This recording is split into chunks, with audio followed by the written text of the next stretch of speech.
Salam, hər vaxtınız xeyir. Salam. Adınız? Nəzakət. Nəzakət xanım, qutu satıram 1 manata. Aha. Qutunun içində əşya ola da bilər, olmaya da bilər. Bəli. Ya olsa da məsəl üçün dəyərindən böyük olur da. Tekstil səhifəsi Bambo Tekstilin hədiyyə qutusudur. Aha. İçində əşya var. 1 manat əldə etmək istəyirsiniz?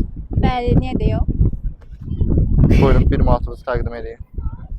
Bizim səhifəmizi Instagramda, TikTokda izləsəz, 1 manatınızı götürürəm. İkinci hədiyyəni ödənişsiz verəcəm. İzləmirsiniz? Xeyr. İzləmirsiniz? Yox. Baxın, əgər gönül hədiyyə varsa içində götür. Olmaya da bilər, varsa deyəndə. Varsa da hə. Wow. Wow, kutu. Qutunu verin mənə. Gönül içində nəsə varsa çıxardın təqdim edin. Aha. Yenə kutu çıxır.